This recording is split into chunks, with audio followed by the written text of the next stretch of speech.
আমি আপনাদের সামনে সূরা বনী ইসরাঈলের একটা আয়াতে কারিমা তেলাওয়াত করলাম। এই আয়াতে আল্লাহ পাক রব্বুল আলামিন বলেন, ওয়াকাদা রাব্বুকা আল্লা তা'বুদু ইল্লা ইয়্যাহু ওয়া বিল ওয়ালিদাইনি ইহসানা। আপনার রব ফয়সালা করেছেন তোমরা আল্লাহ ছাড়া কারো ইবাদত করবে না। ওয়া বিল ওয়ালিদাইনি ইহসানা, পিতা মাতার আনুগত্য করবে, এই আদেশ আল্লাহ তোমাদেরকে করেছেন। ইম্মা ইয়াবলুগান্না ইনদাকাল কিবারা আহাদুহুমা আও কিলাহুমা ফালা তাকুল লাহুমা উফফিন ওয়ালা তানহারহুমা। পিতা মাতা তাদের দুইজনের একজন অথবা দুইজন তোমার কাছে যদি বার্ধক্যে উপনীত হয়, তাদের যদি বয়স বেড়ে যায়, তারা যদি বৃদ্ধ বৃদ্ধা হয়ে যায়, ফালা তাকুল লাহুমা উফফিন ওয়ালা তানহারহুমা, তাদেরকে তোমরা উফ শব্দটাও বলবা না। ওয়ালা তানহারহুমা, তাদেরকে ধমক দিও না। ওয়াকুল লাহুমা কওলান কারীমা, তাদের সাথে নম্র ভাষায় কথা বলবে। সাউন্ড কমান, আরো মাইক সাউন্ড একটু কমাই দাও। ওয়াকফিদ লাহুমা জানাহাদ যুল্লি মিনার রাহমাতি ওয়া কুর রাব্বিরহামহুমা কামা রাব্বায়ানি সগীরা। পিতা মাতার জন্য দয়ার ডানা বিছিয়ে দাও। ওয়া কুর রাব্বিরহামহুমা কামা রাব্বায়ানি সগীরা। আর এই দোয়া করো আল্লাহর কাছে, হে আমার রব, যেমনি ভাবে আমার পিতা মাতা আমাকে শৈশবে লালন পালন করেছেন, আপনি তাদের প্রতি দয়া করেন। এক নম্বরে আল্লাহ বললেন, আল্লাহ ছাড়া যেন আমরা কারো ইবাদত না করি। এরপরে বললেন পিতা মাতার আনুগত্য করার জন্য। সহিহ বুখারীর বর্ণনা 5970 নম্বর হাদিস। আর আব্দুল্লাহ ইবনে মাসউদ রাদিয়াল্লাহু তাআলা আনহু قال سألت النبي صلى الله عليه وسلم। আব্দুল্লাহ ইবনে মাসউদ রাদিয়াল্লাহু তাআলা আনহুর বর্ণনা, আমি আল্লাহর রাসূলকে প্রশ্ন করলাম, আইয়ুল আমালি আহাব্বু ইলাল্লাহি ইয়া রাসূলুল্লাহ, আল্লাহর কাছে সবচেয়ে পছন্দনীয় আমল কোনটা আপনার কাছে জানতে চাই। নবীজি জবাব দিলেন, আসসালাতু আলা ওয়াক্তিহা, সময় মতো নামাজ পড়া আল্লাহর কাছে সবচেয়ে পছন্দনীয় আমল।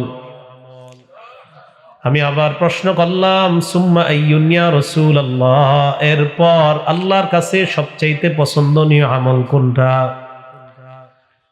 নবীজি জবাব দিলেন, বিররুল ওয়ালিদাইন, পিতা মাতার সেবা করা। এরপর আল্লাহর কাছে সবচেয়ে পছন্দনীয় আমল। একটু বুঝেন এই জায়গাটা। সাহাবী প্রশ্ন করছে, আল্লাহর কাছে সবচেয়ে পছন্দনীয় আমল কোনটা? তো নবীজি এক নম্বরে জবাব দিলেন, সময় মতো নামাজ পড়া। তো এরপরে আবার প্রশ্ন করছে, আল্লাহর কাছে সবচেয়ে পছন্দনীয় আমল। এই জায়গাটা বুঝেন, পছন্দনীয় আমল। তো নবীজি পরে জবাব দিলেন, পিতা মাতার আনুগত্য করা, পিতা মাতার সেবা করা। তার মানে পিতা মাতার সাথে সদ আচরণ করা, ভালো ব্যবহার করাটাই আল্লাহর কাছে প্রিয় আমল। ক্বালা সুম্মা আইয়ুন ইয়া রাসূলুল্লাহ, আবার প্রশ্ন করলেন, এরপর আল্লাহর কাছে সবচেয়ে প্রিয় আমল কোনটা? নবীজি জবাব দিলেন, আল জিহাদু ফি সাবিলিল্লাহ, আল্লাহর রাস্তায় জিহাদ করা। নবীজির কাছে সাহাবী প্রশ্ন করলেন, আল্লাহর কাছে প্রিয় আমল কোনটা? তিনটা আমলের কথা বললেন আল্লাহ নবী, এর মধ্যে মা বাবার সাথে সদাচরণের কথাও বললেন। বুখারীর বর্ণনা 5971 নম্বর হাদিসের বর্ণনা। عن أبي هريرة رضي الله تعالى عنه قال جاء رجل إلى رسول الله صلى الله عليه وسلم এক ব্যক্তি আল্লাহর রাসূলের কাছে আসলেন, আসার পর প্রশ্ন করলেন, মান আহাক্কুন নাসি বিহুসনি সাহাবাতি ইয়া রাসূলুল্লাহ, ইয়া রাসূলুল্লাহ, আমি আপনার কাছে জানতে চাই দুনিয়ার মধ্যে সমস্ত মানুষের মধ্যে কোন মানুষটা আমার কাছ থেকে ভালো ব্যবহার পাওয়ার বেশি যোগ্য? নবীজি জবাব দিলেন, উম্মুকা, তোমার মা। ক্বালা সুম্মা আইয়ুন ইয়া রাসূলুল্লাহ, প্রশ্ন করলেন, হুজুর এরপর কে? নবীজি জবাব দিলেন, উম্মুকা, তোমার মা। ক্বালা সুম্মা আইয়ুন ইয়া রাসূলুল্লাহ, এরপর কে? নবী জবাব দিলেন, উম্মুকা, তোমার মা। ক্বালা সুম্মা আইয়ুন ইয়া রাসূলুল্লাহ, আবার প্রশ্ন করলেন, হুজুর এরপর কে? নবীজি বললেন, সুম্মা আবুকা, এরপর তোমার বাবা। মায়ের কথা তিনবার বললেন, বাবার কথা একবার বললেন। মায়ের কথা তিনবার বলার কারণ হলো মা এমন তিনটা কষ্ট পায়, বাবা এই তিনটা কষ্ট পায় না। এক নাম্বার, হামালাতহু উম্মুহু কুরহা, মা সন্তান পেটে ধারণ করার কষ্ট পায়, বাবা কখনো সন্তান পেটে ধারণ করে না। দুই নাম্বার, ওয়াদাআতহু কুরহা, মা সন্তান প্রসব করার কষ্ট পায়, বাবা কখনো এই কষ্ট পায় না। তিন নাম্বার, হামলুহু ওয়া ফিসালুহু সালাসুনা শাহরা, মা সন্তানকে 24 মাস দুধ পান করানোর কষ্ট পায়, বাবা কখনো পায় না। পায়? রাত্রে 1টা, 1:30টা, 2টা, 2:30টা, 3টা, বারবার ঘুম ভাঙতেছে, বারবার দুধ পান করাইতেছে। বাপ তো মাঝে মাঝে বিরক্ত হয়ে পাশের রুমেও চলে যায়, ঠিক না? তো মা এমন তিনটা কষ্ট পায় যে তিন কষ্ট দুনিয়ার কোনো পুরুষ কখনো পায় না। এই জন্য রাসূল বললেন, মা মা মা। তিনবার মায়ের কথা কেন বললেন? তোমার মা এমন তিনটা কষ্ট পায় যে তিন কষ্ট দুনিয়ার কোনো পুরুষ পায় না, এই জন্য মায়ের কথা বললেন তিনবার। সহিহ বুখারীর বর্ণনা 5972 নম্বর হাদিসের বর্ণনা। ক্বালা রাজুলুন লিন-নবী সাল্লাল্লাহু আলাইহি ওয়াসাল্লাম, এক ব্যক্তি আল্লাহর রাসূলের কাছে জানতে চাইলেন, ইয়া রাসূলুল্লাহ, উজাহিদু, আমি জিহাদ করতে চাই, আপনার কাছে অনুমতি নেওয়ার জন্য আসলাম। নবীজি বললেন, আলাকা আবাওয়ান, তোমার পিতা মাতা জিন্দা আছে কিনা? কয় আছে। নবীজি বললেন, ফাফিহিমা ফাজাহিদ, যাও পিতা মাতার সেবা করার মাধ্যমে জিহাদের সওয়াব কামাই করে নাও। সহিহ বুখারীর 5973 নম্বর হাদিসের বর্ণনা। আন আব্দুল্লাহ ইবনে আমর রাদিয়াল্লাহু তাআলা আনহু قال, আব্দুল্লাহ ইবনে আমর রাদিয়াল্লাহু তাআলা আনহুমার বর্ণনা। নবীজি সাল্লাল্লাহু আলাইহি ওয়াসাল্লাম বলেন, ওই ব্যক্তি কেমন যে তার পিতা মাতাকে অভিশাপ দেয়। নবীজি কইতেছে, ওই সন্তান কেমন সন্তান যেই সন্তান তার পিতা মাতাকে অভিশাপ দেয়। লা ইয়ালআনুর রাজুলু ওয়ালিদাই, কোন সন্তান যেন তার পিতা মাতাকে অভিশাপ না দেয়। সাহাবারা প্রশ্ন করলেন, ইয়া রাসূলুল্লাহ, সন্তান আবার পিতা মাতাকে অভিশাপ দেয় কিভাবে? আপনার কাছে জানতে চাই। নবীজি বলেন, ইয়াসুব্বুর রাজুলু আবার রাজুল ফায়াসুব্বু আবা ওয়া ইয়াসুব্বু উম্মা, কোন ব্যক্তি অপরের বাবাকে গালি দেয়, মাকে গালি দেয়, পাল্টা ওই ব্যক্তি তার মাকে গালি দেয়, তার বাবাকে গালি দেয়। আমি তার বাবাকে গালি দিলাম, উনি পাল্টা আমার বাবাকে গালি দিলেন, এর মানে আমি আমার বাপরে গালি শুনাইলাম। নবীজি বলেন, এই যে তুমি আরেকজনকে গালি দিলা, অপরজন তোমার বাবাকে গালি দিল, তুমি তোমার বাবাকে গালি খাওয়াইলা, এটাই তুমি তোমার বাবাকে অভিশাপ দিলা। কাউরে বাবারে গালি দিয়েন না, কারো মারে গালি দিয়েন না, পাল্টা আপনারে দিবে, নবীজি কয়, এই যে তুমি পাল্টা একটা গালি খাইলা, তোমার আব্বারে গালি খাওয়াইলা, তোমার আম্মারে খাওয়াইলা, এর মানে তুমি তোমার মা বাবারে অভিশপ্ত করলা, তুমি কেন আরেকজনকে গালি দিতে গেলা? তাহলে আরেকজনকে আপনি গালি দিলে উনি যদি পাল্টা গালি দেয়, কেমন যেন গালি আপনি খাওয়াইছেন। নবীজি বললেন এটা নিষেধ, এটা করবা না। আল্লাহ আমাদের সকলকে পিতা মাতার নাফরমানি থেকে এবং পিতা মাতাকে গালি দেওয়া থেকে এবং পিতা মাতাকে অন্যের মুখ থেকে গালি শোনানো থেকে বেঁচে থাকার তৌফিক দান করেন। রাসূলুল্লাহ সাল্লাল্লাহু আলাইহি সাল্লামের একজন সাহাবী, তার নাম মুআবিয়া ইবনে জাহিমাহ রাদিয়াল্লাহু তাআলা আনহু। তিনি আল্লাহ রাসূলের কাছে আসলেন, আসার পর বললেন, ইয়া রাসূলুল্লাহ, ইন্নী কুনতু আরাদতুল জিহাদা মাআকা। হুজুর, আমি আপনার সাথে জিহাদের ময়দানে অংশগ্রহণ করতে চাই, আপনার পাশাপাশি থেকে জিহাদ করতে চাই। নবীজি বললেন, কেন তুমি আমার পাশাপাশি থেকে জিহাদ করতে চাও? ওই ব্যক্তি কয়, আবতাগি বিযালিকা ওয়াজহাল্লাহ ওয়াদ দারুল আখিরাহ। আমি জিহাদের ময়দানে আপনার পাশে থাকতে চাই, আল্লাহর সন্তুষ্টি অর্জন করতে চাই, আর আখিরাত চাই। নবীজি বললেন, আহাইয়াতুন উম্মুকা, তোমার মা জিন্দা আছেনি? কয় আছে। নবী বললেন, ইরজি ফাবাররাহা, যাও মায়ের সেবা করো, বাসায় যাও। সাহাবী মুআবিয়া বলেন, আমি আবার আল্লাহ রাসূলের আরেক পাশ দিয়ে আসলাম, আসার পর বললাম, ইয়া রাসূলুল্লাহ, আমি জিহাদের ময়দানে আপনার পাশাপাশি থেকে লড়াই করতে চাই। নবীজি বললেন, আহাইয়াতুন উম্মুকা, তোমার মা জিন্দা আছে কিনা? সাহাবী জবাব দিলেন, জিন্দা আছে। নবীজি বললেন, ইরজি ফাবাররাহা, যাও মায়ের সেবা করো। তিনি বলেন, নবীজি মুখ ফিরে নিলেন, আমি আবার ঘুইরা মুখের সামনে গেছি। যাওয়ার পর বললাম, হুজুর, আমি আপনার সাথে জিহাদের ময়দানে যেতে চাই, আল্লাহরে খুশি করতে চাই, আখিরাত আমি অর্জন করতে চাই। নবীজি বললেন, আহাইয়াতুন উম্মুকা, তোমার মা জিন্দা আছে কিনা? কয় আছে। নবী বললেন, ইরজি ফাবাররাহা, যাও মায়ের কাছে, যাও মায়ের সেবা করো। ইলজাম রিজলাহা, মায়ের পা আঁকড়ে ধরো। ফাসাম্মাল জান্নাহ, সেখানেই তোমার জান্নাত।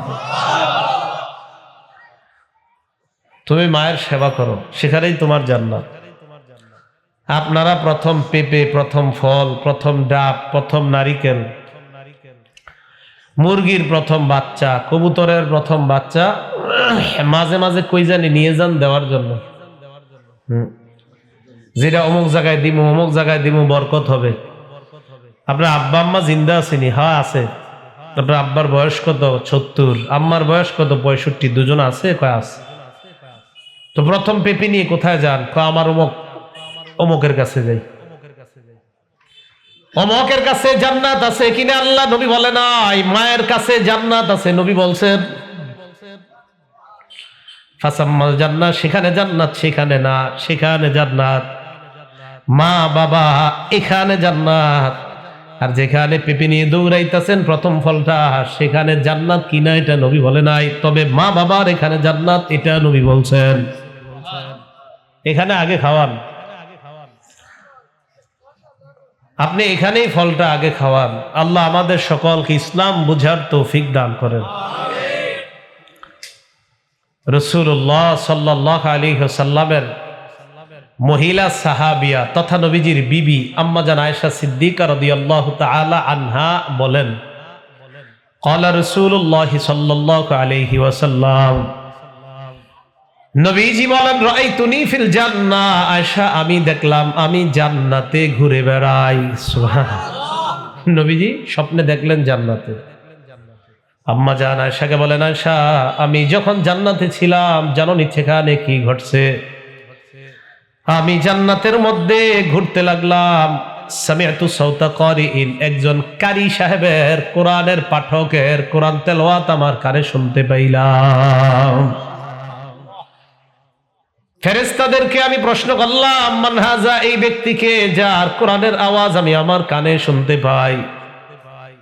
ফেরেশতারা জবাব দিলেন, ইয়া রাসূলুল্লাহ, হারিসা ইবনুন নু'মান, যার তেলাওয়াত আপনি শুনতে পান তার নাম হারিসা ইবনুন নু'মান। নবীজি বলেন আয়েশা কাযালিকাল বিররু, সেবা এমন জিনিস, সেবা এমন জিনিস। ওয়া কানা আবাররান নাসি বিউম্মিহি, আয়েশা এই হারেসা তার মায়ের বড় সেবা করত।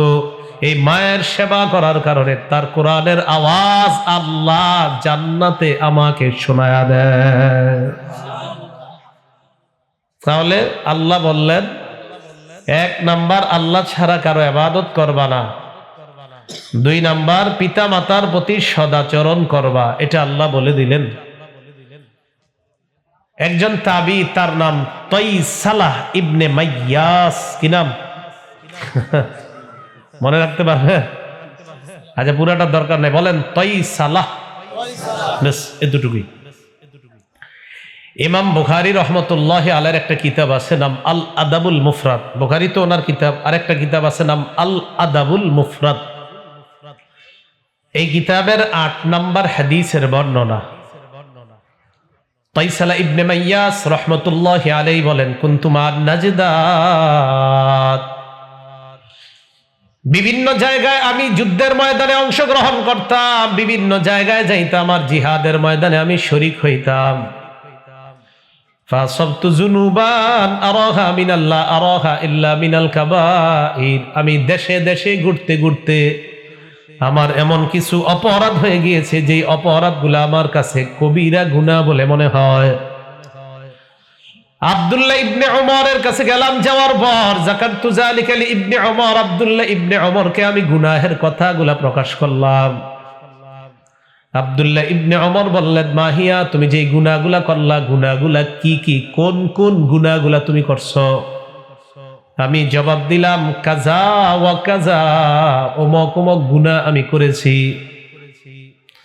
আব্দুল্লাহ ইবনে ওমর বললেন, লাইসাত হাযিহি মিনাল কাবাইর, এইগুলা কবিরা গুনাহ না, তুমি যেগুলা করছো এইগুলা কবিরা গুনাহ না। কবিরা গুনাহ অনেকগুলা, এর মধ্যে প্রধান লিডার কবিরা গুনাহ হলো 9টা। অনেকগুলা কবিরা গুনার মধ্যে প্রধান কবিরা গুনাহ কয়টা? 1 নাম্বার আল ইশরাকু বিল্লাহ, আল্লাহর সাথে শিরিক করা, এটা হলো কবিরা গুনার মধ্যে প্রধান কবিরা গুনাহ, আল্লাহর সাথে শিরিক করা। সেজদা দিব আল্লাহর কাছে, মাথা নত করব আল্লাহর কাছে, কোন পীরের পায়ে সেজদা দেওয়া, কোন মাজারে সেজদা দেওয়া, মানে আল্লাহর সাথে শিরিক করা। 1 নাম্বার আল ইশরাকু বিল্লাহ, প্রধান কবিরা গুনার মধ্যে শ্রেষ্ঠ প্রধান কবিরা গুনাহ হলো আল ইশরাকু বিল্লাহ, আল্লাহর সাথে শিরিক করা। হাদিসের মধ্যে নবী বলেন, কেউ যদি এমন অবস্থায় মারা যায়, ওয়া হুয়া ইশরিকু বিল্লাহ, সে আল্লাহর সাথে শিরিক করে, মানে মারা গেছে যখন, তখনও সে শিরিক করা অবস্থায় মারা গেছে, শিরিক থেকে ফিরে আসে নাই। নবীজি বলেন, দাখালান নার, ওই ব্যক্তি সোজা জাহান্নামে যাবে, নাউযুবিল্লাহ।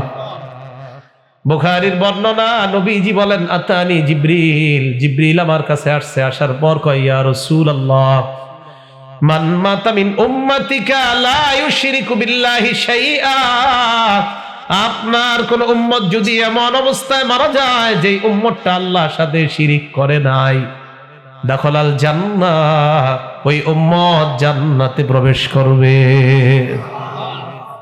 শিরিক করেন না, শিরিক মুক্ত ঈমান নিয়ে দুনিয়া থেকে যাওয়ার চেষ্টা করেন। এই যে আপনাদের সামনে আমরা যারা বসা সবাই শিরিক মুক্ত ঈমান নিয়ে যান, ইনশাআল্লাহ আমাদের সবার জান্নাতে দেখা হবে। শুধু শিরিক ছাড়া সরিষা পরিমাণ যদি ঈমান নিয়ে যেতে পারেন, পিওর খাঁটি খাঁটি ঈমান যদি সরিষা পরিমাণও হয়, বুখারীর বর্ণনা, সরিষা পরিমাণও যদি হয় খাঁটি ঈমান, একদিন না একদিন আপনি চিরস্থায়ী জান্নাতি হবেন। বলেন আমার সাথে, পিওর ঈমান বলেন, একদম স্বচ্ছ পিওর, সেটা যদি সরিষার দানা পরিমাণ হয়, একদিন না একদিন জান্নাতে যাবেন। তাও শুধু জান্নাত না, চিরস্থায়ী জান্নাত। এই জন্য আমি মাঝে মাঝে অনেকে পার্সোনালি বলি, আমি কই, মিয়া এত দিকে কেন দৌড়ান? নামাজ পড়েন, রোজা রাখেন, অমুক দরবার, অমুক জায়গায়, অমুক আস্তানায়, অমুক জায়গায় সেজদা করা, মাথা নত করা, আপনার এত টেনশন কেন?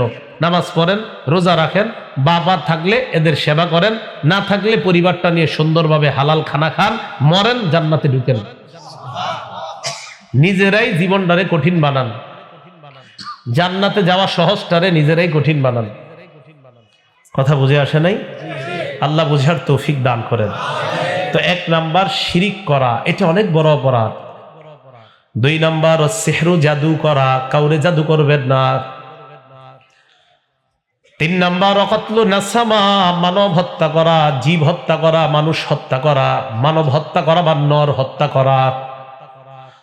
এই হত্যা করার ক্ষেত্রে মনে রাখবেন, একটা চড়ুই পাখিকেও অনর্থক আপনি হত্যা করবেন না। কি বললাম? একটা চড়ুই পাখিকে অনর্থক হত্যা করবেন না। এটার কি কয় আপনাদের দেশে? গুলাইল। আমগো কুমিল্লাতে গুলাইল কয়, আপনারা গুলাইল। আমরা 2 জন হাঁটতেছি রাস্তা দিয়ে, তো আমি ওনারে বললাম, এই দেখেন আমার নিশানা কত সঠিক। ওনারে বললাম, এটা বললে একটা চড়ুই পাখিরে মেরে ফেলছে। নাসাই শরীফের 4446 নম্বর হাদিসের বর্ণনা। নবীজি বলেন, মান কাতালা উসফুরান আবাসা, কেউ যদি অনর্থক একটা চড়ুই পাখিকে হত্যা করে, ওনাকে আমি বললাম, দেখেন আমার হাতের নিশানা কত চমৎকার, এটা বইলা আমি হুদাই একটা চড়ুই পাখিকে হত্যা করলাম। আজ্জা ইলাল্লাহি ইয়াউমাল কিয়ামা, এই চড়ুই পাখি কিয়ামতের ময়দানে আমার বিরুদ্ধে আল্লাহর কাছে মামলা দায়ের করবে। চড়ুই পাখি বলবে, ইয়া রাব্বি ইন্না ফুলানান কাতালানি আবাসা, মাবুদ ওমকে আমাকে অনর্থক হত্যা করেছে, আমি তোমার কাছে আর বিচার চাই। খুব সতর্ক। 3 নাম্বার জীব হত্যা, বললাম মানুষ হত্যা করা, এখানে বললাম মানুষ হত্যা তো করার চিন্তাও করবেন না, একটা প্রাণীও অনর্থক হত্যা করার চিন্তা করবেন না। 4 নাম্বার ওয়া আকলুর রিবা, সুদ খাওয়া। 5 নাম্বার ওয়া আকলু মালিল ইয়াতীম, এতিমের সম্পদ অন্যায়ভাবে ভক্ষণ করা। 6 নাম্বার ওয়াকাসফুল মুহসানাত, সতী সাদী নারীর উপর মিথ্যা অপবাদ দেওয়া। 7 নাম্বার ইলহাদুন ফিল মসজিদ, মসজিদের মধ্যে ধর্মদ্রোহী কাজ করা, মসজিদে ধর্মদ্রোহী কাজ করা।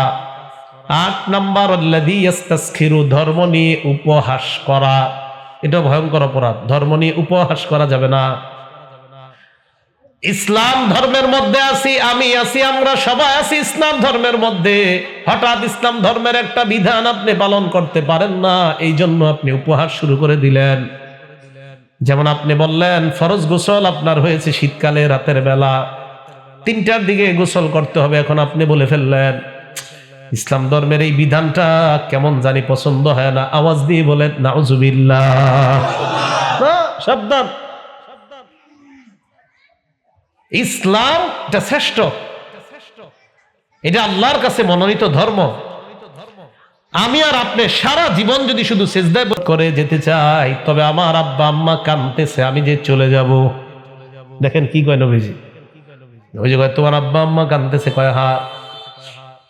আল্লাহ নবী বলে হিজরতের অনুমতি তোমার দিমু কিনা এটা পরের কথা, এর যে আগে বাসায় যাও। আদহিকুহুমা কামা আবকাইতাহুমা, মা বাবার চোখে যেইভাবে পানি এনেছ, তাড়াতাড়ি পানির পরিবর্তে তাদের মুখে তুমি হাসি ফুটাও। যাও বাড়ির যাও, বাড়িতে গিয়ে তাদেরকে হাসাও। তোমার হিজরতে অনুমতি আমি দিব কিনা এটা পরে, আগে বাড়ির যাও, আব্বা আম্মার মুখে হাসি ফুটাও। তুমি তাদেরকে কান্না করে আসছো আমার কাছে। আল্লাহ আমাদের সকলকে পিতা মাতার সম্মান করার তৌফিক দান করেন।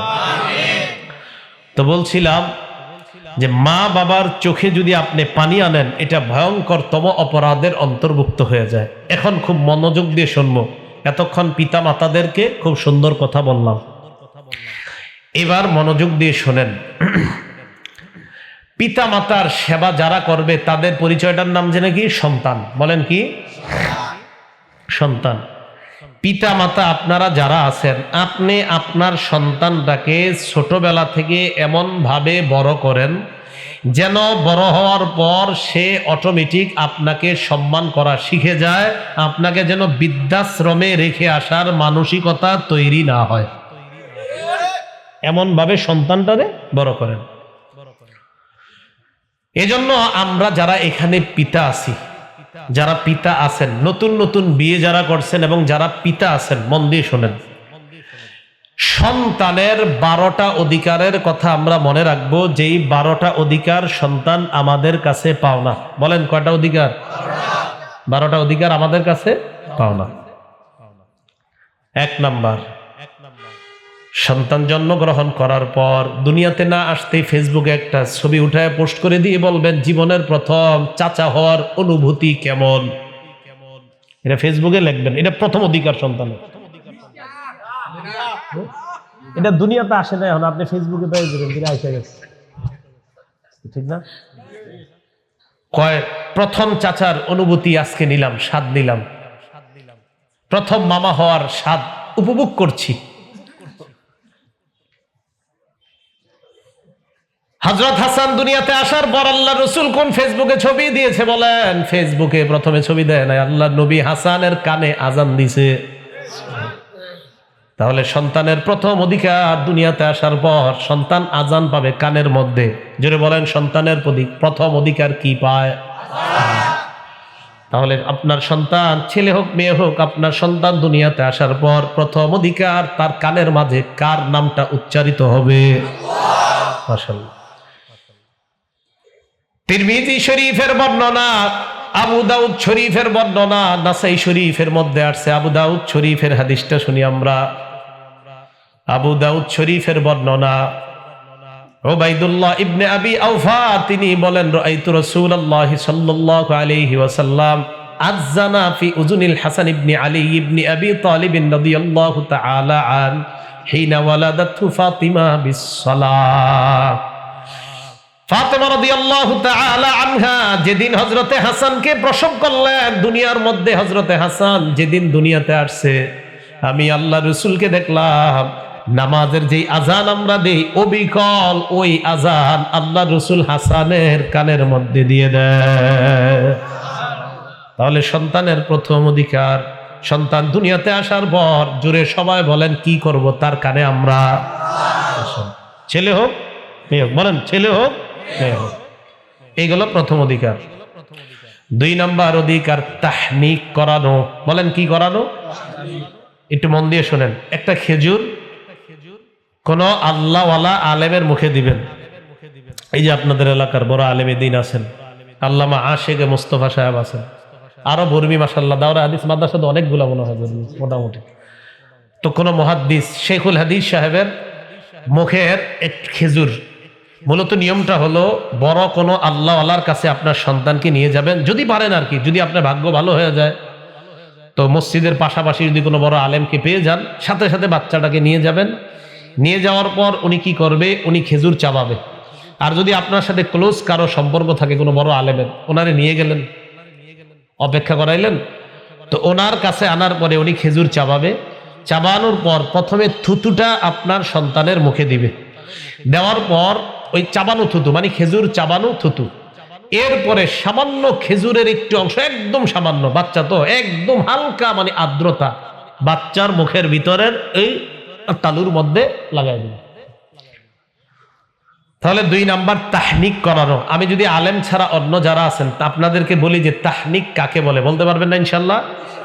আমি আবার বলছি, কোন আলেম আল্লাহওয়ালা উনি খেজুর চাবাবেন, প্রথমে থুতু দিবেন, এরপর সামান্য একটু আর্দ্রতা মুখের ভিতর এই তালুর মধ্যে লাগাই দিন। সহিহ বুখারীর 3909 নম্বর হাদিসের বর্ণনা। থাক থাক আস্তে ধীরে এসে যাবো, যদি কোন বইতে অনেকে যাবো গা, দাঁড়াই শুনুক, সমস্যা নেই। আচ্ছা আমি বলি, যারা দাঁড়িয়ে আছেন যদি মনে হয় যে আপনারা বসতে বললে চলে যাবেন তো যায়েন না, তাহলে দাঁড়ায় থাকেন। আর যদি বলেন হুজুর না আমরা বসবো, তাহলে বসেন। আর যদি বলেন না হুজুর বসতে বললে চলে যাবো না, যায়েন না, আল্লাহর রাস্তায় যায়েন না, দাঁড়ায় শুনেন যে ঠিক আছে। এখন ইচ্ছা বসলেন, আবেদন। বাকি একটু আয়াত শোনেন, সূরা মুজাদালার 11 নম্বর আয়াতে আল্লাহ বলছেন, আপনারা এখানে যারা আছেন আপনারা যদি পিছনের বাইগুলারে জায়গা করে দেন, আল্লাহ আপনাদেরকে জান্নাতে জায়গা করে দিবেন। জান্নাতে যারা জায়গা চান একটু সামনে আসেন, ঠিক আছে? মাশাআল্লাহ। হ্যাঁ হ্যাঁ। আর পিছনে যারা দাঁড়িয়ে আছেন যদি মনে করেন বসলে হুজুর ইনশাল্লাহ রাজি আছি, আর যদি বলেন না চলে যাবো, যায়েন না, দাঁড়ায় থাকেন, আর না হয় বসেন। জি ঠিক আছে। তো রাসূলুল্লাহ সাল্লাল্লাহু আলাইহি ওয়াসাল্লামের মহিলা সাহাবিয়া নাম আসমা বিনতে আবু বকর রাদিয়াল্লাহু তাআলা আনহা। আবু বকর সিদ্দিক রাদিয়াল্লাহু তাআলা আনহুর কন্যা নাম আসমা রাদিয়াল্লাহু তাআলা আনহা। এই আসমা রাদিয়াল্লাহু তাআলা আনহা পেটে ওনার সন্তান আসছে, সহিহ বুখারীর 3909 নম্বর হাদিস। তো তিনি বলেন আন্নাহা হামালাত বি আব্দুল্লাহ ইবনে জুবাইর, উনি ওনার পেটে ওনার সন্তান আব্দুল্লাহ ইবনে জুবাইরকে পেটে নিলেন। তিনি বলেন খরাজতু ওয়া আনা মুতিম্মুন, আমি হিজরত করে মদিনার দিকে রওনা করলাম, এমন অবস্থায় আমি আসন্ন প্রসব মানে আমার সন্তান যে কোনো মুহূর্তে হয়ে যাবে, এমন একটা অবস্থায় আমি মদিনার দিকে রওনা করলাম। মদিনায় রওনা করার পর ফাতাইতুল মাদিনা, আল্লাহ আল্লাহ করতে করতে আস্তে আস্তে পথ চলতে চলতে মদিনায় চলে আসলাম। সুবহানাল্লাহ। উনি কিন্তু কি বলছে, আমি বের হয়েছি এমন অবস্থায় যে কোনো সময় সন্তান হয়ে যেতে পারে, কিন্তু আল্লাহর কি কুদরত হয় নাই, মদিনায় গেছে। যাওয়ার পর উনি বলেন ফানাজালতু বিকুবা, মদিনার কুবা নামক এলাকায় অবস্থান করলাম, আর ওই কুবাতেই ওয়ালাদতুহু, আমার সন্তান আব্দুল্লাহকে আমি জন্ম দিলাম। জন্মের পর আতাইতু বিহি নবী সাল্লাল্লাহু আলাইহি ওয়াসাল্লাম, আমার সন্তানটাকে নিয়ে আল্লাহর রাসূলের কাছে আসলাম। সাহাবারা সবাই খুশি, আব্দুল্লাহ ইবনে জুবাইরকে নিয়ে সবাই আনন্দ করতেছে। এর একটা কারণ আছে, মদিনায় মুসলমানরা যাওয়ার পর কারো সন্তান হচ্ছিল না। মদিনার ইহুদি খ্রিস্টান যারা, তারা বলা বলি করতে লাগতেছিল মুসলমানরা খারাপ একটা জাতি, তারা মদিনায় আসার পর কারো সন্তান হয় না। আওয়াজ দিয়ে বলেন নাউজুবিল্লাহ। তো মাথায় রাখবেন, ইতিহাসে মুসলমানদের মদিনায় যাওয়ার পর প্রথম সন্তান এই আব্দুল্লাহ ইবনে জুবাইর তথা আবু বকর সিদ্দিকের মেয়ের ঘরের নাতি। সুবহানাল্লাহ, মনে থাকবে না? মদিনায় মুসলমানরা হিজরত করার পর প্রথম সন্তান আব্দুল্লাহ ইবনে জুবাইর। তো এই জন্য ওনারা নিয়ে সবাই খুশি। নবীজির কাছে নিয়ে গেলাম, নেওয়ার পর ফাওয়াদাতুহু ফি হাজরিহি, আল্লাহর রাসূলের কোলে দিলাম, আল্লাহর নবী কোলে নিলেন। সুবহানাল্লাহ, কোলে নেওয়ার পর দাআ বিতামরা, আল্লাহর নবী খেজুর আনাইলেন। আনানোর পর মাদগাহা, দেখেন নবী কোন কথাগুলো বলতেছি, মাদগাহা, আল্লাহর নবী খেজুর চাবাইলেন। চাবানোর পর সুম্মা তাফালা ফিহি, আব্দুল্লাহ ইবনে জুবাইরের মুখের মধ্যে আমার হাবিব থুদু মুবারক দিয়ে দেয়।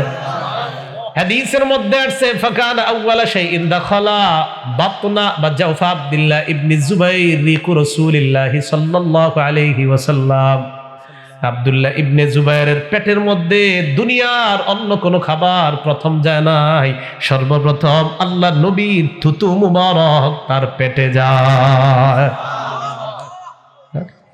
আমার আপনারে যদি স্বপ্নে নবীজি একটু দিয়ে দিত, একটু ভাবেন তো, যেই বাচ্চার পেটে সর্বপ্রথম নবীর থুতু যায়, ভাগ্য কেমন। কোনো খাদ্য যায় নাই, দুধ যায় নাই, কিচ্ছু যায় নাই, নবীর থুতু সর্বপ্রথম। থুতু দেওয়ার পরের পর আল্লাহ রসুল একটু খেজুরটার, ওই যে বললাম খেজুরের সামান্য আর্দ্রতা তার মুখের তালুর মধ্যে দিয়ে দেয়। তাহলে আব্দুল্লাহ ইবনে জুবাইরের এই বর্ণনা, মানে আসমা রাদিয়াল্লাহু তাআলা আনহার এই বর্ণনা থেকে আমরা জানতে পারলাম তাহনিকের ঘটনা। একটা সন্তান দুনিয়াতে আসার পর 2 নাম্বার যে অধিকার, এই অধিকারটা হলো আব্বার আম্মা, আমাকে ভালো কোনো আল্লাহওয়ালা দ্বারা তোমরা তাহনিক করাও। সন্তান এই অধিকারটা পাও না। 3 নাম্বার অধিকার, আমরা যারা এই বাচ্চাটাকে দেখতে যাব, আমরা অনেকে দেখতে যাই না বাচ্চাকে, আমরা দেখতে যাওয়ার পর এই বাচ্চার জন্য বরকতের দোয়া করব। বলেন সবাই, কি দোয়া করব? আবু দাউদ শরীফের বর্ণনা, আয়েশা সিদ্দিকা রাদিয়াল্লাহু তাআলা আনহা قالت كان رسول الله صلى الله عليه وسلم يؤتى بالصبيان فيدعو لهم بالبركه, নবীজির কাছে যখন বাচ্চাদেরকে আনা হইতো আল্লাহ নবী তাদের জন্য বরকতের দোয়া করতেন। আমি আজকে আপনাদেরকে একটা দোয়া শিখিয়ে দিব, এই দোয়াটা আমরা করব। আইয়ুব আস-সুখতিয়ানি রাহমাতুল্লাহি আলাইহি, তিনি বাচ্চা দেখার পর একটা দোয়া করতেন। বাচ্চাকে কোলে নিয়ে তিনি বলতেন জাআলাহুল্লাহু মুবারাকান আলাইকা ওয়া আলা উম্মতি মুহাম্মাদিন সাল্লাল্লাহু আলাইহি ওয়াসাল্লাম। বাচ্চাকে কোলে নিতেন, মনে করেন ওনার বাচ্চা আমি কোলে নিলাম, নেওয়ার পর ওনার জন্য দোয়া করব যে এইভাবে আল্লাহ তাআলা এই বাচ্চাকে, এই সন্তানটাকে আপনার জন্য এবং গোটা জগতের উম্মতে মুহাম্মদীর জন্য বরকতের কারণ বানায়া দেন। মনে থাকবি নি? তাহলে সন্তানকে কোলে নিয়ে আমরা বলবো আল্লাহ তাআলা যেন এই সন্তানটাকে আপনার জন্য এবং উম্মতে মুহাম্মদী সাল্লাল্লাহু আলাইহি ওয়াসাল্লামের জন্য বরকতের কারণ বানায়। এইগুলো 3 নাম্বার। তাহলে বলেন তো, একটা সন্তান দুনিয়াতে আসার পর আমরা তাকে যারা দেখতে যাই আমাদের কাছে কি পাও না? বরকতের দোয়া। বলেন কি পাও না? এই বাচ্চাদের ছবি কম তুইলেন, দেখেন ছবিতেও, বাচ্চাদের ছবিতেও কারো নজর পড়ে যেতে পারে। ছবি বাচ্চাদের তো অনেক বাচ্চা মাশাআল্লাহ অনেক সুন্দর হয়ে দুনিয়াতে আসে, নজরের বদ নজরের কারণে বাচ্চাটা একদম আপনার কাট হয়ে যায়, শেষ হয়ে যায়। তো বাচ্চাদের ছবি এত আপনি ফেসবুকে অমুক জায়গায় এত দেওয়ার কোনো প্রয়োজন নাই। আল্লাহ কথাগুলা দিল থেকে বোঝার তৌফিক দান করেন। 4 নাম্বার, আকিকা করা। বলেন কি করা? আকিকার ব্যাপারটা একদম মন দিয়ে শোনেন, যেন আপনাদের মধ্যে কোনো ঝামেলার কাজ না করে। অনেকের প্রশ্ন থাকে, হুজুর আকিকার গোশত খাওয়া যাবে কিনা, এই করা যাবে কিনা, সেই করা যাবে কিনা, একটু মনোযোগ দিয়ে শোনেন। আকিকার ব্যাপারে প্রথম কথা হলো 7 নাম্বার দিনে আকিকা করা। কততম দিনে? মানে 7ম দিনে আকিকা করা। নাসাই শরীফের 4220 নাম্বার হাদিসের বর্ণনা। ক্বালা রাসূলুল্লাহ সাল্লাল্লাহু আলাইহি ওয়াসাল্লাম, নবীজি বলেন, কুল্লু গোলামিন রহিনুন বিআকিকাতিহি, প্রত্যেকটা বাচ্চা তার আকিকার সাথে আবদ্ধ। তুযবাহু আনহু ইয়াওমা সাবিহি, ওই বাচ্চার পক্ষ থেকে 7ম দিনে পশু জবাই করা হবে। ওয়া ইউহলাকু রাসুহু, তার মাথা মুন্ডন করা হবে। 7ম দিনে মাথা মুন্ডন করা হবে। ওয়া ইউসাম্মা, তার নাম রাখা হবে। 7ম দিনে যদি আপনার সম্ভব হয় মাথা মুন্ডন করা, যদি সম্ভব হয়, এরপর একটা কাজ আপনি করবেন। তিরমিজি শরীফের 1519 নম্বর হাদিসের বর্ণনা। নবীজি হযরত ফাতেমা রাদিয়াল্লাহু তাআলা আনহাকে বললেন, ফাতেমা ইহলিকি রাসা, ফাতেমা হাসানের মাথার চুলগুলা তুমি মুন্ডন করবা। করার পর ওয়া তাসাদ্দাকি বিজিনাতি শারিহি ফিদ্দাতান, হাসানের চুলগুলা মাপবা, মাপার পর রূপা পরিমাণ ওজন যদি হয় ওই পরিমাণ রূপা তুমি, ওই চুলের পরিমাণ রূপা তুমি সদকা করে দাও। 1 পাল্লা চুল, সামান্য চুল, চুল কট্টুকার হবে 7 দিনের বাচ্চার, বেশি হবে না কিন্তু একদম সামান্য হবে। তো স্বর্ণকারদের যে পাল্লাগুলা থাকে, আপনি ওই পাল্লাতে নিয়ে চুল রাখবেন, আরেক পাল্লায় রূপা রাখবেন। যতটুকু রূপা হয় পারলে রূপাটাই সদকা করে দেওয়া, আর যদি না পারেন ওনারে জিজ্ঞাসা করে নেওয়া, ভাই এই রূপা, এতটুকু রূপার মূল্য কত, বাস ওই পরিমাণ মূল্য সদকা করে দেওয়া। মনে থাকবে তো? এই হলো বাচ্চার চুলটা। এখন কথা হলো, হুজুর আমি চুলটা যদি 2-1 দিন পরে ওজন করি, যদি দেখেন আজকে আপনার সময় কম, চুলটা একটা প্যাকেটের মধ্যে রেখে দেন কাগজে, আজকে কালকে যখন সময় পান আপনি নিয়ে এটা মাপবেন, মাইপা সদকা করে দিবেন। এই আমলগুলো কইরেন গুরুত্ব দিয়ে। কেন? এতে বাচ্চার অনেক রোগ বিমারি আল্লাহ দূর করে দেন। হ্যাঁ, 400 টাকা আছে, বাস এই তো, হয়তো কম বেশি হবে। এখন নাকি 400 আসে ওই সামান্য ওজনে, তা হয়তো 600-500 হতে পারে। আর আপনি সতর্কতা হিসাবে 1000 টাকা সদকা করে দিলেন, সমস্যা কি আর?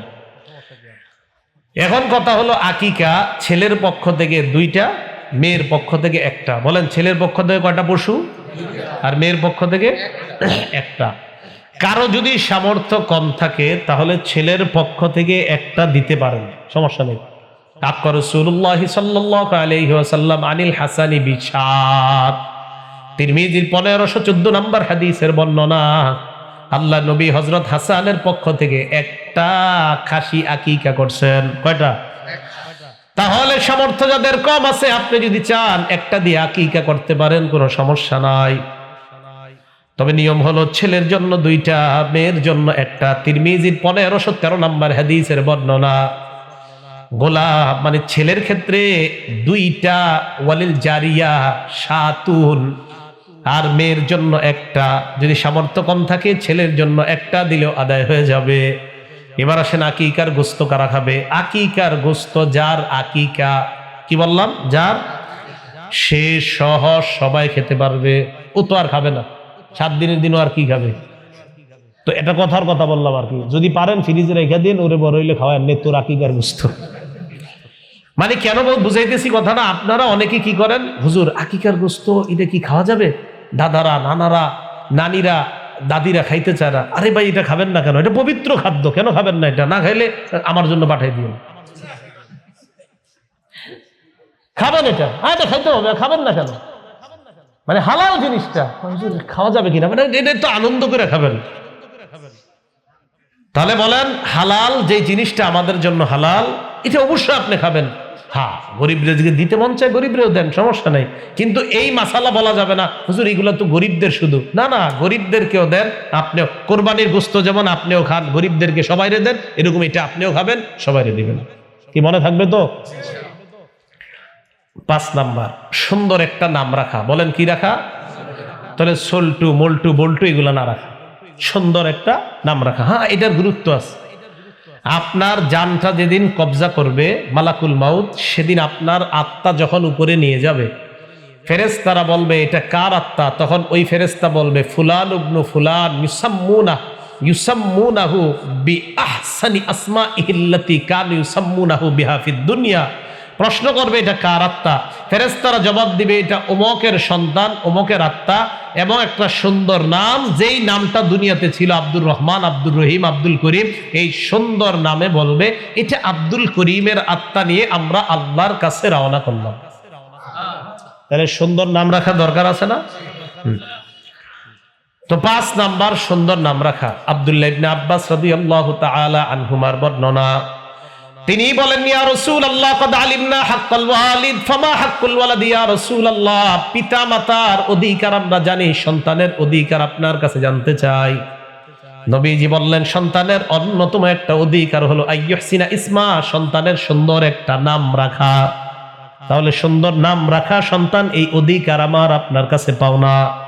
এটা গুরুত্ব দিয়েন, আলেমদের সাথে পরামর্শ করে সুন্দর নাম রাখবেন।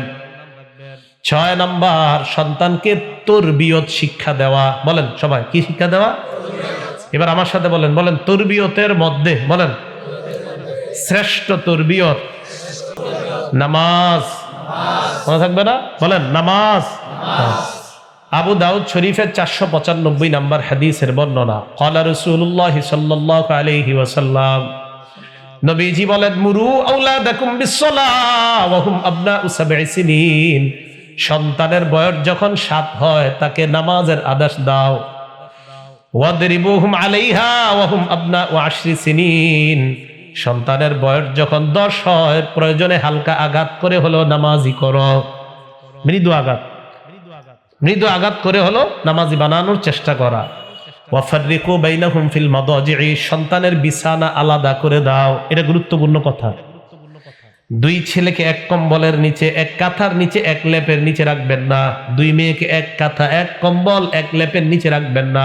আবু দাউদের 4018 নম্বর হাদিসের বর্ণনা, নবীজি বলেন লা ইফদির রাজুলু ইলা রাজুলি ফি সাওবিন ওয়াহিদ, এক পুরুষ আরেক পুরুষের সাথে এক কাঁথা, এক কম্বল, এক লেপের নিচে যেন না ঘুমায়। ওয়ালা তুফদিল মারআতু ইলাল মারআতি ফি সাওবিন ওয়াহিদ, এক নারী আরেক নারীর সাথে এক কাঁথা, এক কম্বল, এক বালিশের নিচে, এক লেপের নিচে যেন না ঘুমায়। সামর্থ্য যদি বান হন তাহলে খাট আলাদা করে দেন। আর যদি বলেন হুজুর সামর্থ্য কম, এক খাটের মধ্যে মাঝে কোল বালিশ দেন, 2 জনকে আলাদা কাঁথা, আলাদা কম্বল, আলাদা লেপের ব্যবস্থা করে দেন। ছোট থেকে শিষ্টাচার নিয়ে এই সন্তানরা সভ্য ভদ্র সন্তান হিসাবে বেড়ে উঠবে ইনশাআল্লাহ। মনে থাকবে তো ইনশাআল্লাহ। তাহলে 6 নাম্বার তরবিয়ত, শ্রেষ্ঠ তরবিয়ত নামাজ। 7 নাম্বার, বলেন আমার সাথে, সুশিক্ষায় শিক্ষিত করা।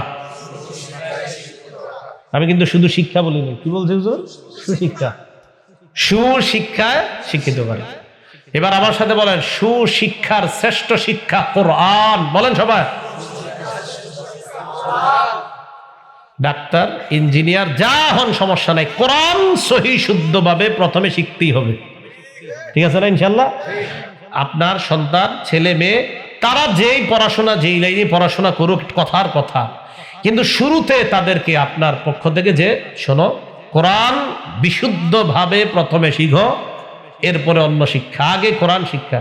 কোরআন শিক্ষা যদি ছোটবেলায় বিশুদ্ধভাবে না শিখেন, আপনার বয়স যখন 30-35 হয়ে যাবে তখন ওই বিশুদ্ধ উচ্চারণটা করতে কষ্ট হয়ে যাবে। এই জন্য শৈশবে বাচ্চাকে সুশিক্ষায় শিক্ষিতর মধ্যে শ্রেষ্ঠ কোরআনটা বিশুদ্ধ উচ্চারণে শিক্ষা দেওয়ার ব্যবস্থা করা। সহিহ বুখারীর 5017 নম্বর হাদিসের বর্ণনা, ক্বালা রাসূলুল্লাহ সাল্লাল্লাহু আলাইহি ওয়াসাল্লাম, নবীজি সাল্লাল্লাহু আলাইহি ওয়াসাল্লাম বলেন, খায়রুকুম মান তাআল্লামাল কুরআনা ওয়া আল্লামা। তোমাদের মধ্যে সর্বোত্তম ওই ব্যক্তি যেই ব্যক্তি কোরআন শিখে অন্যকে শিক্ষা দেয়। যে ব্যক্তি কোরআন শিখে আর অন্যকে কি দেয়? শিক্ষা দেয়। এই হলো 7 নাম্বার। 8 নাম্বার, সন্তানদেরকে যদি জীবিত অবস্থায় সম্পদ দিয়ে যেতে চান, সমানভাবে সম্পদ দেওয়া। কি বললাম? যদি জীবিত অবস্থায় সন্তানদেরকে সম্পদ দিতে চান তো সমানভাবে দিবেন। বলতে পারেন, হুজুর জীবিত অবস্থায় সমান কেন? আপনি মরলেই না মিরাসের মাসালা, আপনি না মরা পর্যন্ত মিরাসের মাসালা হবে না। আপনি মারা যাওয়ার আগ পর্যন্ত মিরাস পাওয়ার যে একটা মাসালা সন্তান পায়, এই মাসালা হবে আপনি মারা যাওয়ার পরে। মারা যাওয়ার আগে কিন্তু মিরাসের মাসালা না। এইটা কথা মাথায় রাখবেন। জীবদ্দশায় আপনি যদি সন্তানদেরকে সম্পদ দিতে চান, সমানভাবে দিবেন। হ্যাঁ হুজুর, আমি যদি আমার এক সন্তানকে একটু বেশি আর আরেকজনকে একটু কম দিতে চাই, জায়েজ আছে কিনা? এটা লিখিত ফতুয়া আনবেন।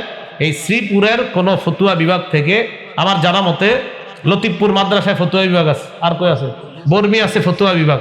এই ফতুয়া বিভাগ থেকে লিখিত ফতুয়া আনবেন যে হুজুর, আমি জীবদ্দশায় অমুক সন্তানকে একটু বেশি সম্পদ দিব, অমুক জনকে একটু কম, এবং কেন দিবেন এটা ওনাদেরকে জানাবেন। ওনারা যদি লিখিত ফতুয়া দেয় হ্যাঁ এই কারণে দিতে পারবেন, তাহলে আপনি দিবেন। আর যদি ফতুয়া দেয় না না এই কারণে সন্তানদেরকে কম বেশি দিতে পারবেন না, তাহলে দিবেন না। কথা মনে থাকবে? জি, আবার বলছি, 8 নাম্বার অধিকার, সন্তান আপনার কাছে সমানভাবে সম্পদ পাবে যদি জীবদ্দশায় দিতে চান। হ্যাঁ, একান্ত যদি কম বেশি দিতে চান তাহলে কি লাগবে? ফতুয়া বিভাগের লিখিত একটা ফতুয়া আনবে। মুসলিম শরীফের 1623 নাম্বার হাদিসটা শুনেন। নবীজির একজন সাহাবী নাম নু'মান, বলেন তো কি নাম? ওনার আব্বার নাম বশির, বলেন বাবার নাম কি? দুজন সাহাবী, একজনের নাম নু'মান, বাবার নাম বশির রাদিয়াল্লাহু তাআলা আন। নু'মান ইবনে বশির বলেন, কানা আবি ইয়াহমিলুনি ইলা রাসূলিল্লাহি সাল্লাল্লাহু আলাইহি ওয়াসাল্লাম। আমার আব্বা আমার নিয়ে আল্লাহ রাসূলের কাছে গেছে।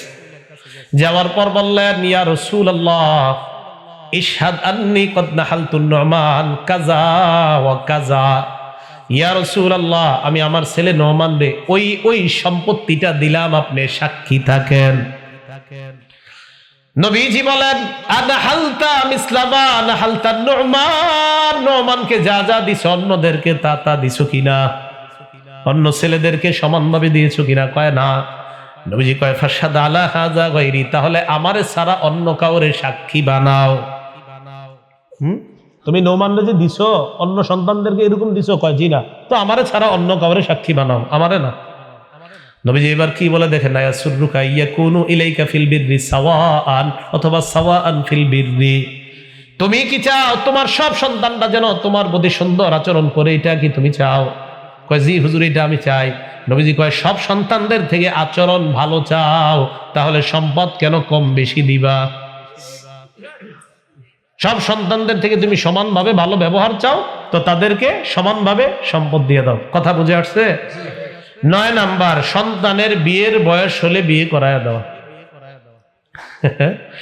ঠিক এত জোরে বললো কেন? কয়েকজন মনে হয় টেনশনে আছে এরা। সন্তানের বিয়ের বয়স হলে বিয়ে করা, এটা গুরুত্ব দিয়ে শোনেন। আমার সাথে বলেন, বিয়ে, রোজা। বলেন হয়তো বিয়ে, বলেন হয়তো বিয়ে, নয়তো রোজা। গুনাহের অপশন নাই, বলেন। নবীজি বলেন, সন্তান যখন বালেগ হয় বিয়ে করায় দাও। ফাইন বালাগা ওয়ালাম ইউজাওবিজ, বিয়ে করায়া যদি না দাও, বালেগ হওয়ার পর যদি সন্তান বিয়ে না করাও, ফাসাবা ইসমান ফাইন্নামা ইসমুহু আলা আবিহি, সন্তান বালেগ হওয়ার পর যদি বিয়ে না করাও, সন্তানের গুনাহ বাবার উপর যাবে। সন্তানের গুনাহ। এখন বলবেন, হুজুর একটু টাকা পয়সা না হইলে কিভাবে বিয়ে করায়? 25,000 টাকা দামের মোবাইলটা দিচ্ছেন, আর 10,000 মিলাইলে তো বিয়ে হয়ে যাইতো। এটা দিলেন কেমনে? হ্যাঁ, আর একটু বাড়াইলে তো মোটামুটি বিয়ে হয়ে যেত। আপনি এত দামি মোবাইলটা দিচ্ছেন, তাহলে সন্তান বালেগ হইলে বিয়ে করায় দেন। হুজুর সামর্থ্য নাই তো রোজা রাখান। সন্তান বালেগ হইলে বিয়ে করান, হুজুর সামর্থ্য নাই রোজা রাখান। গুনাহের অপশন নাই। আবার বলছি, এটা গুনাহ, এটা বিয়ে, এটা রোজা। নবীজি কয়, সন্তান বালেগ হইলে বিয়ে করাও।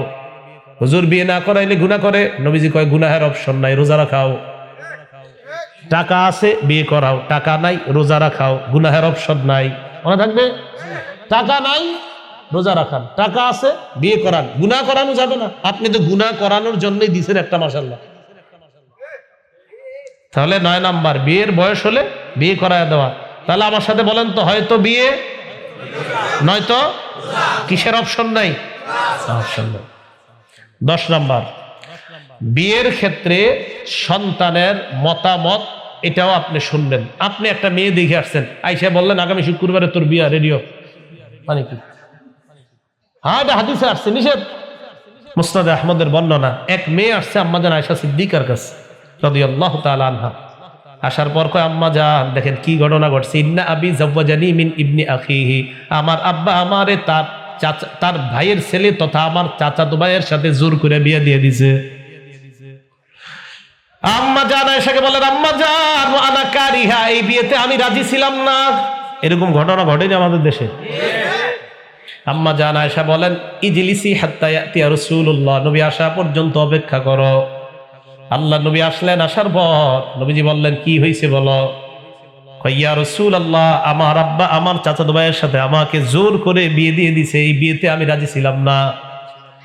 নবীজি বলেন, তুমি এই বিয়েতে থাকবা নাকি তোমার বিয়ে ভেঙে দিব, তুমি বলো। বাপেরে ডাকছে মেয়ের, বাবারে ডাইকা মেয়েরে নবী বললেন, আমি কি তোমার এই বিয়ে ভেঙে দিব না তুমি এই বিয়েতে রাজি আছো বলো। কয়, হুজুর আজাজতুমা সোনা আবি, যেহেতু আমার আব্বা আমারে বিয়ে দিয়ে দিছে আমি মেনে নিলাম। তবে নবীজি কত আমার কাছে আসছো কেন, মেনে নিছো? ইয়া রাসূলুল্লাহ, কিয়ামত পর্যন্ত যেন আপনি একটা আইন করে দেন বিয়ের ক্ষেত্রে, যে একটা মেয়েরও কিছু বলার অধিকার আছে, এই অধিকারটা প্রতিষ্ঠিত করার জন্য আপনার কাছে আসলাম। তাহলে অধিকার প্রতিষ্ঠিত হয়ে গেল, একটা সন্তানের যে মতামত দেওয়ার অধিকার আছে। 11 নাম্বার, সন্তানের ভরণ পোষণের দায়িত্ব আপনার। সন্তান আপনার কাছে ভরণ পোষণ পাওনা।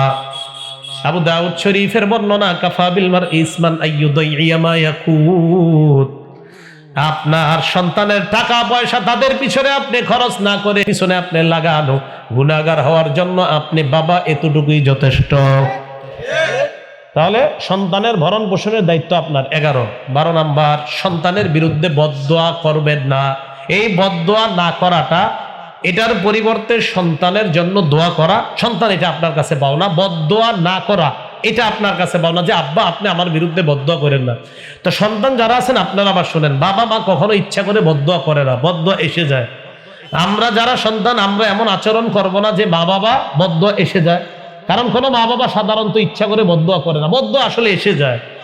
বাকি সন্তানের অধিকার হলো, সন্তান এটা পাও না যে আব্বা আম্মা আমার জন্য বদদোয়া করেন না। এটা 12 নাম্বার। রাসূল সাল্লাল্লাহু আলাইহি সাল্লাম বলেন, আবু দাউদ শরীফের বর্ণনা 1592 নাম্বার হাদিস, নবীজি সাল্লাল্লাহু আলাইহি সাল্লাম বলেন, লা তাদউ আলা আনফুসিকুম, নিজেদের বিরুদ্ধে বদদোয়া করবা না। ওয়ালা তাদউ আলা আওলাদিকুম, সন্তানের বিরুদ্ধে বদদোয়া করবা না। ওয়ালা তাদউ আলা আমওয়ালিকুম, সম্পদের বিরুদ্ধে বদদোয়া করবা না। আপনারা মাঝে মাঝে রাগে বইলা ফেলেন, ইস আল্লাহ যদি আমার এই সম্পদগুলো নিয়ে যাইতো বাঁচতাম, এটা কইেন না। রাগ হয়ে কইলা নাকি, এগুলো নিয়ে যাইতো বাঁচতাম, তোর যন্ত্রণা থেকে বাঁচতাম, এরই কইেন না। ওয়ালা তাদউ আলা খাদামিকুম, কর্মচারীদের বিরুদ্ধে বদদোয়া করবেন না। কিরে তোর 14 গোষ্ঠী কিরকম খারাপ নাকি, এগুলা বললেন না। তাহলে এইভাবে বদদোয়া না করা, এটা সন্তানের অধিকার। বলেন সন্তান কয়টা অধিকার পাও না? 12টা। কয়টা অধিকার? 1 নাম্বার আজান দেওয়া। 2 নাম্বার আলেমরা ছাড়া অন্যরা বলেন তো 2 নাম্বারের শব্দটা কি? মাশাআল্লাহ, তাহনিক করানো। কি করানো? তাহনিক কারে কয় কইতে পারবেন? বলেন খেজুর খাওয়া বলে। এইভাবে কইছি আছে না? একটু কি আছে কন্যা দিই, খেজুরটা চাবায়া থুতুটা দিবে, এরপর সামান্য খেজুরের আর্দ্রতা বাচ্চার তালুতে লাগাই দিবে। 3 নাম্বার যারা দেখতে যাব বরকতের দোয়া করা। 4 নাম্বার আকিকা। 5 নাম্বার সুন্দর নাম। 6 নাম্বার তরবিয়ত, শ্রেষ্ঠ তরবিয়ত নামাজ। 7 নাম্বার সুশিক্ষা, শ্রেষ্ঠ শিক্ষা করা। 8 নাম্বার সম্পদ সমানভাবে দেওয়া। আর এটার ক্ষেত্রে বলছিলাম কম বেশি দিতে হলে কোত্থেকে ফতোয়া আনতে হবে? ফতোয়া বিভাগ থেকে। 9 নাম্বার বিয়ের বয়স হলে, বিয়ে না করাইলে গুনাহগার কে হবে? বাবা। তাহলে অপশন মোট 3টার মধ্যে হয়তো বিয়ে নয়তো গুনাহের অপশন নাই। 10 নাম্বার সন্তানেরও বিয়ের ক্ষেত্রে মতামত আছে, এটা নেওয়া। 11 নাম্বার সন্তানের ভরণ পোষণের দায়িত্ব আপনার। 12 নাম্বার সন্তানের বিরুদ্ধে বদদোয়া না করা। 13 নাম্বারটা সন্তানের অধিকার না, এটা আপনাদের। সবাই হাত তোলেন। 13 নাম্বারটা 2 হাত, আপনারা না, মঞ্চের না, সামনে যারা তুলছেন জোরে কয় না, 2 হাত তুলছেন। আপনারা মাহফিলে কখন আসছেন সবাই বলেন, 2 হাত তুললেই। বেশি দেরি হয়েছে? তা আসছেন কি বেশিক্ষণ হয়েছে? হয় নাই বেশিক্ষণ। তাহলে যেহেতু বেশিক্ষণ হয় নাই আসছেন আপনারা, মাগো অনেকের হাত নিচে হয়ে গেছে, হাত উঠান। আপনারা এখানে আসছেন কি বেশিক্ষণ হয়েছে? এটা নাটা জোরে হয় নাই, জোরে বলেন। আচ্ছা, জোরে বলছেন, মাশাআল্লাহ। এই যে এতক্ষণ আপনাদেরকে কিছু আমি বললাম, কিছু কি শিখা গেছে? তাহলে এই যদি কিছু শিখা থাকেন, এই দোহাই দিয়ে বলতেছি, আমি উঠার পরে কেউ এনতে নড়বেন না, কারণ আপনারা এত টাইম হয় না এনে আইছেন। আমি যদি আরো 1 ঘন্টা বলতাম কেউ উঠতেন না। তো যেহেতু উঠতেন না, তাহলে মাশাআল্লাহ আরেকজন হাত নাইমা গেছে, অনেক হাত উঠান। যদি কিছু শিখে থাকেন তাহলে এই অধিকার নিয়ে বলছি, আল্লাহর হস্তে উঠেন না, মাহফিলের সৌন্দর্যতাটা নষ্ট করেন না, মাহফিলের সৌন্দর্যতা রক্ষা করেন। মনে রাখবেন আমি যা বলছি এরপর আরেকজন বলবে, হতে পারে ওনার মুখ থেকে এমন কোনো কথা বের হবে যে আপনার জীবনটাই পরিবর্তন হয়ে যাবে। এই জন্য না ওঠা। আল্লাহ তৌফিক দান করেন। আসসালামু আলাইকুম ওয়া রাহমাতুল্লাহ।